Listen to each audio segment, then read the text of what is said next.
Welcome back to Great Day St. Louis. On this Tuesday morning, let's talk about something all women experience: hormones. No matter your age, hormones play a role in your daily life, but you don't have to let them control your life. There is a big difference there. And in fact, a local company is helping women of all ages balance their hormones and feel their best. Here to tell us so much more is Jordan Kimler with PremierU. Jordan, it's always good to see you. Yeah, it's great to see you. Let's dive right into the topic of hormones. So many people, so many women just feel dismissed when they bring up with their healthcare provider some of the things that they feel like is going on in their bodies. How do you know if your provider is really helping you figure out your hormones? Sure. So I think that's a very complex question to answer. But what I would first say is, do you feel like they're receptive? Are they actually listening to you? Are they providing answers to the questions that you're actually asking? You know, are they distracted during your appointment?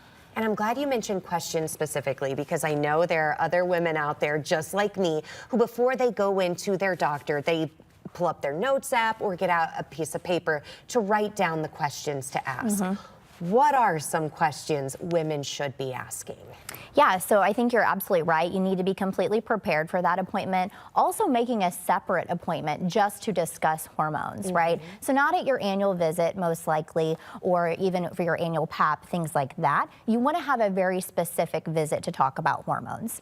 And I would say that do your research. You know, look at some of your symptoms that you're experiencing. What is the latest, you know, talks on Instagram or even TikTok that people are talking about, and just coming prepared with those questions to be answered. But after all, even if we see something on TikTok or Instagram, it's still not a one-size-fits-all type of thing. What's going on with your hormones might be different from mine.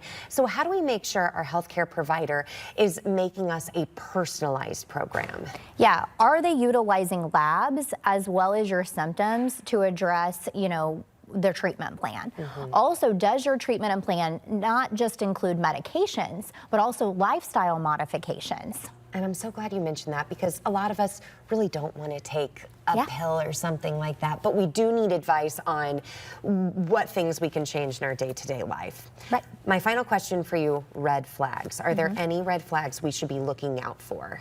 Yeah, I would say when you call to make your appointment to discuss hormones, it's okay to ask, even the front desk, who's ever scheduling that appointment, is this provider comfortable managing hormones? Even asking the provider, you know, are you comfortable managing hormone-related conditions, whether it's menopause, perimenopause, or thyroid? Also making sure that even if you're friends that go to the same provider, same clinic, they're not on the exact treatment plan that you're on, right? That would be a red flag. Man, you just walked us through a lot, and we appreciate it. And if you need a provider who can answer all of these questions, get in contact with Jordan and the entire team at PremierU. They have a South County location. You can call 636-492-5433. They also have a location in Swansea on the Illinois side, 618-750-5433, or find them on the web at PremierUmed.com. I was just on their website, guys. They do a great job doing even deeper dive into all this information, so check out there too. Very good. Thank you, ladies. Appreciate